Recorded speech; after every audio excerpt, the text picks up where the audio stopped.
रानी लक्ष्मीबाई के जीवन की कहानी मोटिवेशनल स्टोरी। महारानी लक्ष्मीबाई का जन्म एक महाराष्ट्रियन ब्राह्मण परिवार में सन 1828 में काशी में हुआ, जिसे अब वाराणसी के नाम से जाना जाता है। उनके पिता मोरोपंत तांबे बिठूर में न्यायालय में पेशवा थे और इसी कारण वे इस कार्य से प्रभावित थी और उन्हें अन्य लड़कियों की अपेक्षा अधिक स्वतंत्रता भी प्राप्त थी। उनकी शिक्षा दीक्षा में पढ़ाई के साथ साथ आत्मरक्षा, घुड़सवारी, निशानेबाजी और घेराबंदी का प्रशिक्षण भी शामिल था। उन्होंने अपनी सेना भी तैयार की थी। उनकी माता भागीरथी बाई एक गृहिणी थी। उनका नाम बचपन में मणिकर्णिका रखा गया और परिवार के सदस्य प्यार से उन्हें मनु कहकर पुकारते थे। जब वे 4 वर्ष की थी तभी उनकी माता का देहांत हो गया और उनके पालन पोषण की संपूर्ण जवाबदारी उनके पिता पर आ गई। रानी लक्ष्मीबाई में अनेक विशेषताएं थी, जैसे नियमित योगाभ्यास करना, धार्मिक कार्यों में रुचि, सैन्य कार्यों में रुचि एवं निपुणता। उन्हें घोड़ों की अच्छी परख थी। रानी अपनी प्रजा का समुचित प्रकार से ध्यान रखती थी।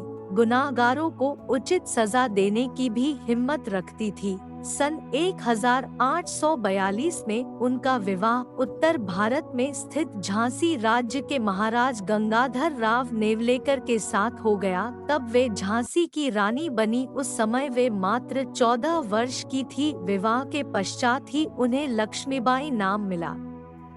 उनका विवाह प्राचीन झांसी में स्थित गणेश मंदिर में हुआ था। सन 1851 में उन्होंने एक पुत्र को जन्म दिया जिसका नाम दामोदर राव रखा गया, परंतु दुर्भाग्यवश वह मात्र 4 माह ही जीवित रह सका। ऐसा कहा जाता है कि महाराज गंगाधर राव नेवलेकर अपने पुत्र की मृत्यु से कभी उभर ही नहीं पाए और सन 1853 में महाराज बहुत बीमार पड़ गए। तब उन दोनों ने मिलकर अपने रिश्तेदार महाराज गंगाधर राव के भाई के पुत्र को गोद लेना निश्चित किया। इस प्रकार गोद लिए गए पुत्र के उत्तराधिकार पर ब्रिटिश सरकार कोई आपत्ति न ले, इसलिए यह कार्य ब्रिटिश अफसरों की उपस्थिति में पूर्ण किया गया। इस बालक का नाम आनंद राव था, जिसे बाद में बदलकर दामोदर राव रखा गया। 21 नवंबर सन 1853 में महाराज गंगाधर राव नेवलेकर की मृत्यु हो गई। उस समय रानी की आयु मात्र 18 वर्ष थी, परंतु रानी ने अपना धैर्य और साहस नहीं खोया।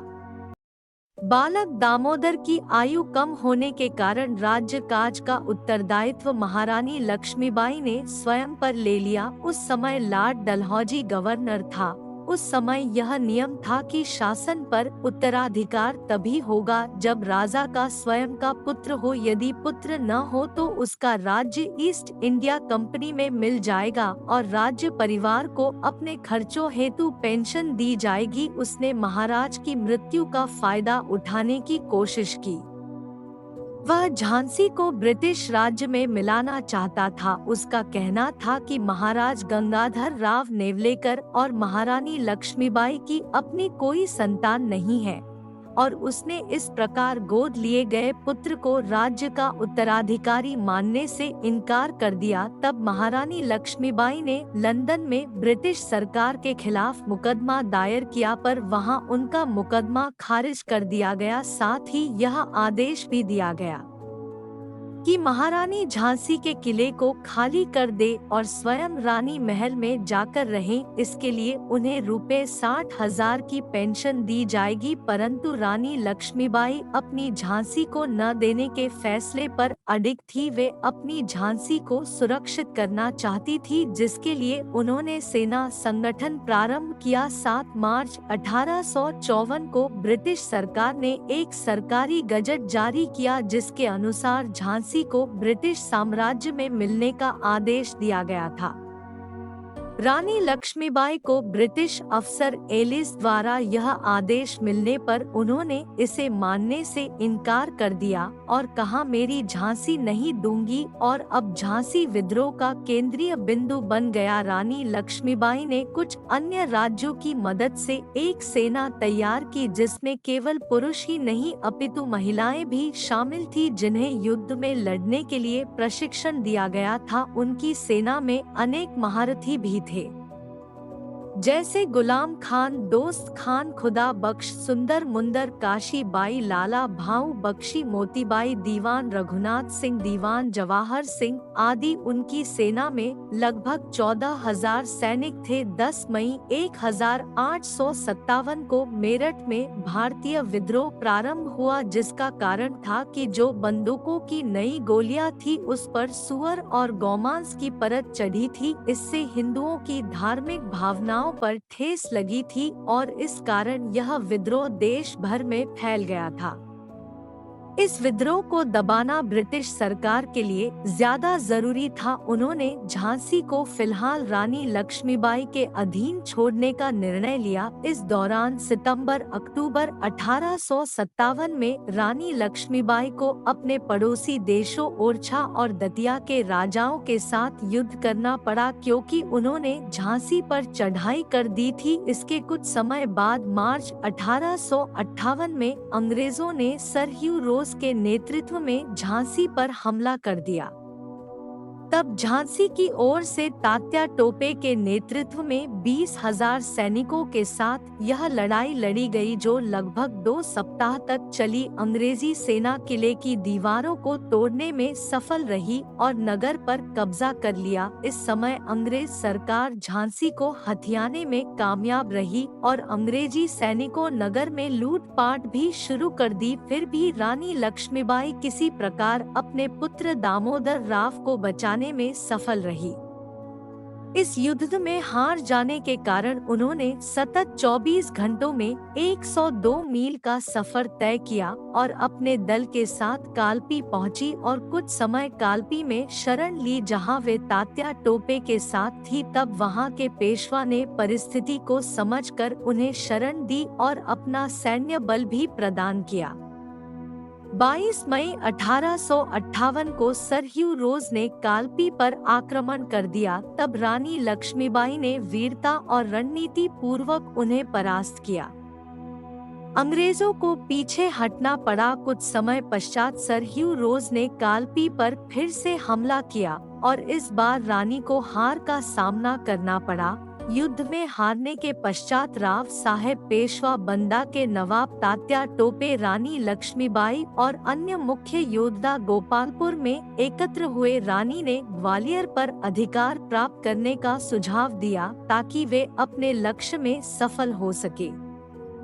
अंग्रेजों को पीछे हटना पड़ा। कुछ समय पश्चात सर ह्यू रोज ने कालपी पर फिर से हमला किया और इस बार रानी को हार का सामना करना पड़ा। युद्ध में हारने के पश्चात राव साहेब पेशवा बंदा के नवाब तात्या टोपे, रानी लक्ष्मीबाई और अन्य मुख्य योद्धा गोपालपुर में एकत्र हुए। रानी ने ग्वालियर पर अधिकार प्राप्त करने का सुझाव दिया ताकि वे अपने लक्ष्य में सफल हो सके।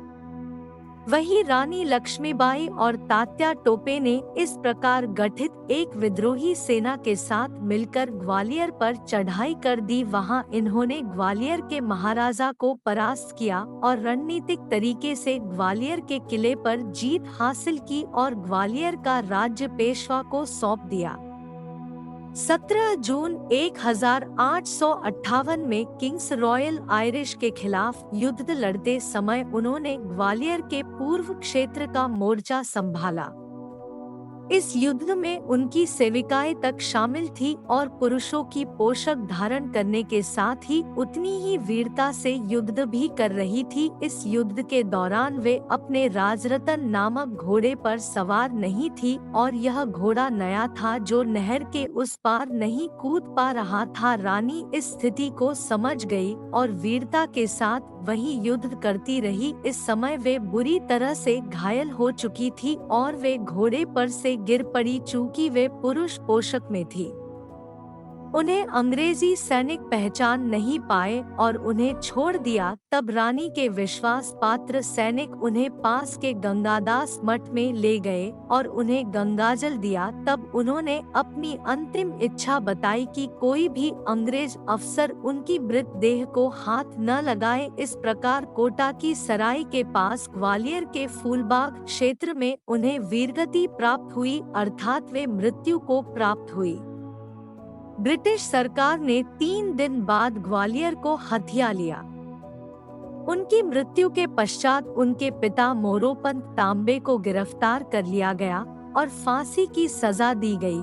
रानी लक्ष्मीबाई के दत्तक पुत्र दामोदर राव को ब्रिटिश राज्य द्वारा पेंशन दी गई और उन्हें उनका उत्तराधिकार कभी नहीं मिला। बाद में राव इंदौर शहर में बस गए और उन्होंने अपने जीवन का बहुत समय अंग्रेज सरकार को मनाने एवं अपने अधिकारों को पुनः प्राप्त करने के प्रयासों में व्यतीत किया। उनकी मृत्यु 28 मई 1906 को 58 वर्ष में हो गई। इस प्रकार देश को स्वतंत्रता दिलाने के लिए उन्होंने अपनी जान तक न्यौछावर कर दी। झांसी की रानी लक्ष्मीबाई जी के जीवन पर आधारित एक है जिसका नाम है Manikarnika the queen of Jhansi. इस फिल्म में उनके प्रेरणादायी जीवन के उन सभी पहलुओं को दर्शाया गया है जिसके लिए वे प्रसिद्ध हुई थी। इस फिल्म में सन 1857 के भारतीयों द्वारा किए गए विद्रोह के दौरान ब्रिटिश ईस्ट इंडिया कंपनी के खिलाफ उनके युद्ध में प्रदर्शन को बहादुरी, वीरता एवं नारी शक्ति की एक प्रेरणादायी कहानी के रूप में भी प्रदर्शित किया गया है, जो कि उनके बाद की पीढ़ी और आने वाली पीढ़ी को प्रेरित करता है। यह फिल्म एक भारतीय ऐतिहासिक जीवनी फिल्म है। इस फिल्म में रानी लक्ष्मीबाई के किरदार का अभिनय फिल्म अभिनेत्री कंगना रानौत द्वारा किया है।